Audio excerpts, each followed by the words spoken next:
Start. महोदय, जहाँ तक अकाल का सवाल है, मुझे बड़ा आश्चर्य हुआ कि मुख्य प्रश्न को हम अकाल के ऊपर डाल रहे हैं।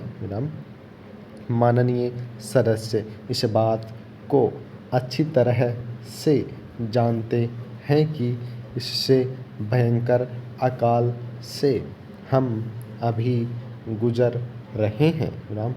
बिहार में भी अकाल की स्थिति है, मध्य प्रदेश में भी है और दूसरे प्रदेशों में भी है। अकाल से जितना नुकसान किसानों को हुआ है वह भी आप अच्छी तरह से जानते हैं। उसके बाद भी यह कहना कि अकाल का बहाना बनाया जा रहा है अच्छी बात नहीं है। इससे तो कहने वाले का अधिक नुकसान होगा।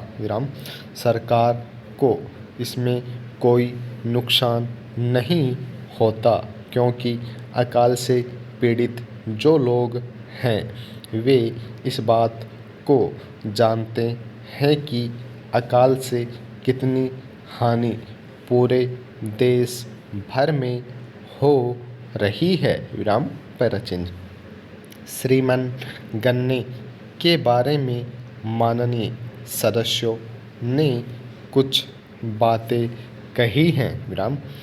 इस बात को जानते हुए भी कि गन्ने के उत्पादकों को जो चोट लगी है और उन्हें गन्ना अपने खेतों में जलाने के लिए मजबूर होना पड़ा है और वे आज सरकार की आलोचना कर रहे हैं, क्योंकि गन्ने की खड़ी फसल को काटने के लिए किसान को इतना पैसा भी नहीं दिया गया कि वे गन्ना काटकर दूसरी फसल लगा सके।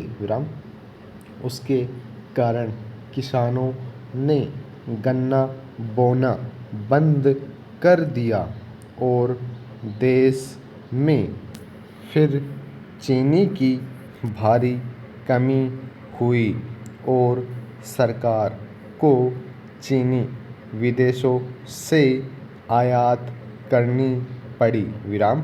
आप सभी जानते हैं कि चीनी हमेशा से हम विदेशों को निर्यात करते रहे हैं, इसलिए मेरा निवेदन है कि इन बातों पर हमें गंभीरता से विचार करना होगा ताकि गन्ने का उत्पादन बढ़ सके। उत्पादन तभी बढ़ सकेगा जब किसानों को उसके लिए आवश्यक सुविधाएं दी जाएंगी और उनको उनकी फसल का उचित मूल्य मिलेगा। पैराचिन्ह। चीनी मिलों का जहाँ तक सवाल है, उनका उत्पादन जितना पहले था उतना ही है, जिससे हमारी आवश्यकताएं पूरी हो सकती हैं। अपनी आवश्यकताओं की पूर्ति करने के बाद हम उसका निर्यात भी कर सकते हैं। इसके लिए हमें चीनी मिलों का आधुनिकीकरण करना होगा ताकि वे अधिक चीनी पैदा कर सके। उनका राष्ट्रीयकरण करने से कोई लाभ नहीं होगा। यद्यपि मुझे इसमें कोई आपत्ति नहीं है, लेकिन जो मूल प्रश्न है वह यह है कि हमें अपनी सार्वजनिक वितरण प्रणाली को इस तरह व्यवस्थित करना है कि जिससे आवश्यक वस्तुओं की काला बाजारी को रोका जा सके। Full stop.